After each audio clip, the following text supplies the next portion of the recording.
ក៏ដោយដែលបងប្អូនបានឃើញបានឮបានអានបានទទួលដោយទ្វារណាមួយក៏ដោយសូមឲ្យឆ្លងកាត់ការគិតត្រេះរិះពិចារណារបស់បងប្អូនរួចហើយចាំបងប្អូនសម្រេចចិត្តក្នុងការធ្វើនេះគឺជាការផ្លាស់ប្ដូរមួយធំណាស់បងប្អូនក្នុងជីវិតរស់នៅរបស់មនុស្សអត់មានស្អីក្នុងពិភពលោកនេះដែលតាក់ទងជាមួយនឹងភាពចាំបាច់របស់ជីវិតរបស់បងប្អូនហើយហួសពីការពិចារណារបស់បងប្អូនឡើយសពថ្ងៃជីវិតរស់នៅប្រចាំថ្ងៃរបស់មនុស្សប្រើជំនឿច្រើនណាស់បងប្អូនប្រើជំនឿច្រើនណាស់នៅពេលដែលគេប្រើក្បាលតែបន្តិចទៅធ្លុះបាត់គិតរឿងនឹងឃើញបាត់ប៉ុន្តែគេចប់ត្រឹមជំនឿហ្នឹងអញ្ចឹងបានខ្ញុំប្រាប់ក្មួយទូចៗរបស់ខ្ញុំដែលប្អូនខ្ញុំប្អូនចដូនមួយវាកាន់សាសនាពុទ្ធទេដល់ពេលវាទៅរៀបការជាមួយមូស្លីមនៅម៉ាឡេឥឡូវកូនវាទៅជាម៉ាឡេទាំងអស់សំនឹងឪពុកវាហ្នឹងប្អូនចដូនមួយរបស់ខ្ញុំហ្នឹងស្លាប់ទៅទៀតឥឡូវវាម៉ាឡេពេញទំហឹងវាមូស្លីមពេញទំហឹងដល់វាមកដល់ស្រុកខ្មែរបងប្អូនវាភ័យខ្លាចខ្ញុំហ្នឹងហៅវាហ្នឹងចូលសាសនាពុទ្ធផែម៉ែវាភ័យទៅនោះផ្ដាំកូនស្រីអាបងគេហ្នឹងឲ្យមើលប្អូនផងប្រយ័ត្នអ៊ំហៅចូលទៅខាងពុទ្ធបានខ្ញុំគិតថាអញ្ចឹងទេពីព្រោះឲ្យតែរឿងអីមិនតិចអាទូចពីរអ្នកប្រុសហ្នឹងគឺវាងាកទៅសួរបងស្រីវារហូតមុននឹងធ្វើការសម្រាប់ចិត្តស្អីហើយសួរជាភាសាម៉ាឡេក៏បងខ្ញុំដឹងរឿងអីក៏ដោយមើលទៅវាប្រយ័ត្នប្រយែងថាម៉ែអាប្រយ័ត្នប្រយែងខ្ញុំចេះតែនឹកក្នុងចិត្តថាអោក្មួយឲ្យក្មួយអ៊ំមិននាំក្មួយពីកន្លែងងងឹតមួយទៅចូលកន្លែងងងឹតមួយទេអ៊ំមិននាំក្មួយពីសាសនាមួយទៅចូលសាសនាមួយទេតែអ៊ំតាំងចិត្តអូក្មួយពីក្នុងភាពងងឹតហ្នឹងឲ្យមកដល់ភាពភ្លឺអ៊ំមានកាតព្វកិច្ចធ្វើមុនគេហ្នឹងគឺគ្រួសាររបស់អ៊ំហ្នឹងហើយលើកលែងតែសមាជិកគ្រួសារទាំងអស់ហ្នឹងគ្មានឧបនិស្ស័យដែលអាចយល់ពីរឿងហ្នឹងបានព្រះសម្មាសម្ពុទ្ធក៏លោកសម្ដៅទៅប្រោសក្រុមគ្រួសាររបស់លោកមុនដែរលើកលែងតែសមាជិកក្រុមគ្រួសារណាដែល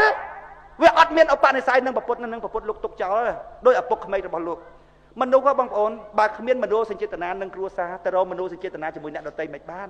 ប៉ុន្តែមិនមែនមានន័យថាមនុស្សដែលមានមនោសញ្ចេតនាជាមួយនឹងគ្រួសារអាចមានមនោសញ្ចេតនាជាមួយអ្នកដទៃប៉ុន្តែអ្នកដែលមានមនោសញ្ចេតនាជាមួយអ្នកដទៃដាច់ខាតត្រូវតែមានមនោសញ្ចេតនាជាមួយនឹងក្រុមគ្រួសារខ្លួនឯងប៉ុន្តែមិនមែនមានន័យថាអ្នកដែលស្រឡាញ់ក្រុមគ្រួសារខ្លួនឯងដោយអ្នកខ្លះបញ្ចេញកូនមកតាមទូពេញទីទឹកមិនអីស្រឡាញ់ណាប៉ុន្តែមិនមែនមានន័យថាគាត់ស្រឡាញ់អ្នកដទៃដោយក្រុមគ្រួសារទេប៉ុន្តែ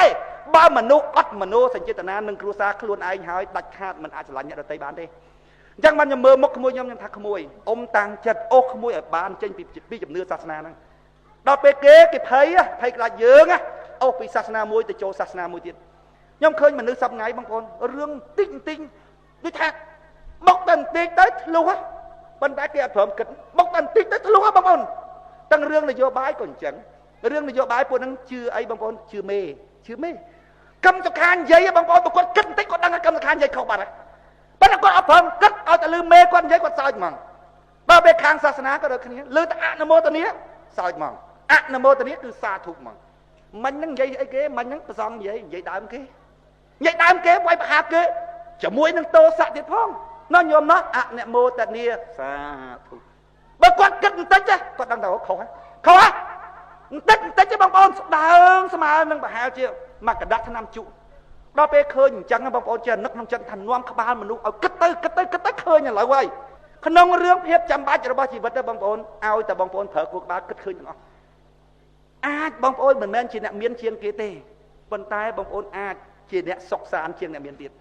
ខ្ញុំតានីឲ្យតែបងប្អូនយល់មិនបងប្អូនអាចមិនមែនជាអ្នកមានជាងគេទេប៉ុន្តែបងប្អូនអាចជាអ្នកសុខសាន្តក្នុងគ្រួសាររបស់បងប្អូនឲ្យតែបងប្អូនយល់ត្រឹមត្រូវក្នុងផ្លូវដែលព្រះសម្មាសម្ពុទ្ធលោកបង្រៀនណាបងប្អូនគ្រួសាររបស់បងប្អូនខ្សែមខ្សានហ្មងកូនក៏ដោយចៅក៏ដោយម៉ែក៏ដោយបងប្អូនក្រុមគ្រួសារក៏ដោយឲ្យតែយល់ទាំងអស់គ្នាស្រួលមីងមួយគាត់និយាយថាម៉េចគាត់ថាគាត់សប្ងៃអូនអើយអូនមិនដឹងជាអរគុណអូនយ៉ាងម៉េចទេកូនរបស់បងបដៅមិនដែលបានដល់ពេលឥឡូវវាស្ដាប់កូនយល់វាស្ដាប់អូនយល់អូនអើយអូនបងសឹងតែថ្វាយអង្គមកូនថាកូនឲ្យកូនម៉ែមិនចង់បានអីទេម៉ែចង់បានអញ្ចឹងណាកូនសួរនិយាយគ្នាណាគាត់ថាឃើញកូនគាត់ទៅជួនកាលគេហៅវាឆក់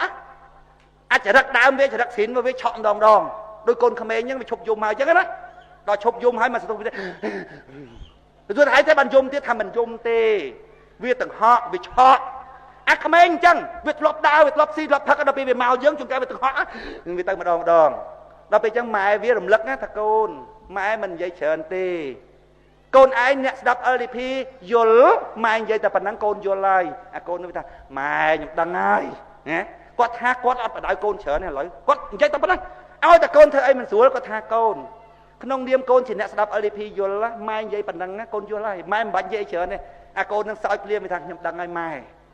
បងប្អូនណាអ្នកដែលយល់ LDP ពិតជាយល់មែនណាបងប្អូនមានអារម្មណ៍មិនចង់ឲ្យធ្ងន់គេទេបងប្អូនរស់នៅកុំឲ្យក្រុមគ្រួសារគេមានអារម្មណ៍ថាចង្រៃ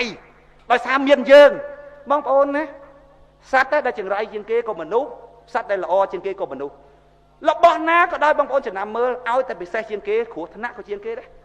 បងប្អូនមើលបរិមាណណូមើលគេអាចយកមកប្រើជាប្រយោជន៍បានច្រើនណាស់ប៉ុន្តែដល់ពេលឲ្យបញ្ហាវិញក៏ធំជាងគេដែរសត្វខ្លាបងប្អូនគេថាសាហាវ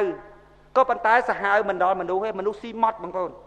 ដូច្នេះបើយើងអត់អប់រំមនុស្សឲ្យវាចេះអប់រំខ្លួនឯងឲ្យមានហេតុរេអោតបៈឲ្យចេះខ្មាស់សេចក្តីអាក្រក់ដោយខ្លួនវាបងប្អូនអត់មានអាណាធ្វើអីវាកើតទេបងប្អូនព្រោះវាឆ្លាតណាវាសាហាវណាតើឲ្យវាធ្វើតើវាអត់មានហេតុរេអត់តបៈខ្លួនវាអត់មានការគ្រប់គ្រងខ្លួនវាបងប្អូនច្បាប់យ៉ាងម៉េចក៏ទប់អត់រួចដែរត្រង់នេះណាបងប្អូនស្មាតោខ្ញុំនិយាយគឺថាយើងអួតទៀតខ្ញុំថាអត់មានពីណាអាចបំពេញបានក្រៅអំពី LDP ឡើយសពថ្ងៃច្រើនណាស់បងប្អូនកម្មវិធីជាពិសេសខាងពុទ្ធសាសនាគេបង្កើតពុទ្ធសាសនាដើម្បីចេះពុទ្ធសាសនាដើម្បីចុះពុទ្ធសាសនាដើម្បីចុះប៉ុន្តែទាំងអស់បងប្អូន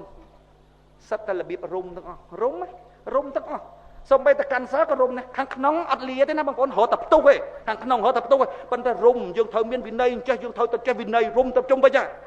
កុំធ្វើនេះកូនកុំធ្វើនោះកូនកុំធ្វើនេះកូនចំណែកយើងវិញបញ្យល់ដល់ដួងចិត្តទេបងប្អូនឲ្យបែកអំពើអាក្រក់អាលឿខ្សុលពីខាងក្នុងម្ដងតិចម្ដងតិចរួចហើយទុកហែងសម្រាប់ចិត្តតែខ្លួនឯងចិត្តវិសុទ្ធិសីលវិសុទ្ធិល្អពីខាងក្នុងហើយស្អីក៏ល្អដែរយើងទៅដល់ខាងក្នុងទៅដល់ខាងក្នុងហ្នឹងអត់មានពីណាអាចបំពេញតួនាទីក្នុងរឿងហ្នឹងក្រៅអំពី LDP ឡើយ LDP បង្រៀនមនុស្សទៅដល់ខាងក្នុងបងប្អូនសពថ្ងៃកុំថាយើង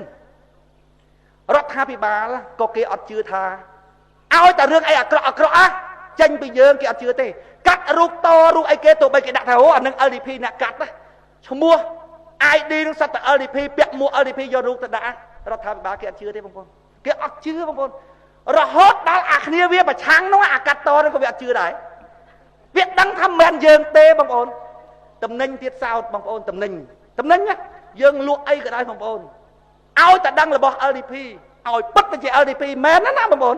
អា CNRP ក៏មកទិញដែរទឹកខ្មុំបងប្អូនគ្នាវាលក់មិនទិញទេយើងលក់វាមកទិញបងប្អូនវាដឹងថាយើងត្រឹមត្រូវសូម្បីតែអ្នកថ្កោលទោសយើងរឿងសាសនាសពថ្ងៃនេះបងប្អូនណាវាដឹងច្បាស់ណាបងប្អូនថាយើងត្រឹមត្រូវណាបងប្អូនដឹងមិនមែនមិនដឹងទេក៏ប៉ុន្តែវាបត់អត់តាន់បងប្អូនវាបត់អត់តាន់ហើយបត់ហ្នឹងជួនកាលគ្នាបត់អត់តាន់អស់មួយជីវិតទេបងប្អូនជាសារជាតិរបស់គ្នាណាមានពេលខ្លះបងប្អូនដល់ពេលយើងសិក្សាពីធម៌ជ្រៅទៅបងប្អូនយល់អំពីធាតុផ្សំក្នុងខ្លួនដែលធ្វើឲ្យមនុស្សនឹងកើតវាយ៉ាងម៉េចកើតមកវាយ៉ាងម៉េចដូចមនុស្សខ្លះបងប្អូនកើតមកមនុស្សប្រុសដល់មនុស្សស្រីដល់កើតមកល្មូបហ្មងល្មូបរឿងហ្នឹងហ្មងល្មូប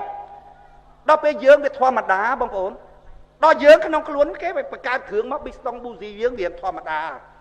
ដល់ពេលគ្នានឹងអង្គុយ1ម៉ោងអត់តែ3 4 5ថ្ងៃគ្នាពិបាកក្នុងខ្លួនហ្មង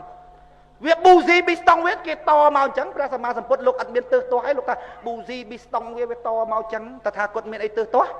ហើយព្រះពុទ្ធលោកដឹងពីអនាគជាតិនឹងបុគ្គលនឹងវាធ្វើមិនបានវាសល់អីមកបានវាទៅជាអញ្ចឹងខ្ញុំឃើញពួកមនុស្សខូចខ្លះដែលវាឡើងមកតតាំងជាមួយនឹងយើងហ៎បងប្អូនវាដឹងថាយើងត្រូវហើយវាកាច់មូលហ៎បងប្អូនខ្ញុំមើលខ្ញុំមកសូវាថាដឹងធ្វើមិនបើក្នុងខ្លួនវាគេតគ្រឿងវាមកតែអញ្ចឹងតមកគឺថាខ្សែផ្សំឲ្យទៅជាមនុស្សខូចគ្រឿងខាងក្នុងវាគឺអញ្ចឹងហ្មងហើយវាមកធ្វើល្អមិនបានបងប្អូនល្អអត់បានអស់មួយជីវិតតែហ្មងទៅវាអត់រួចហ្មងបងប្អូនទៅវាមិនរួចវាខូចពីខាងក្នុងសារជាតិរបស់វាហ្មង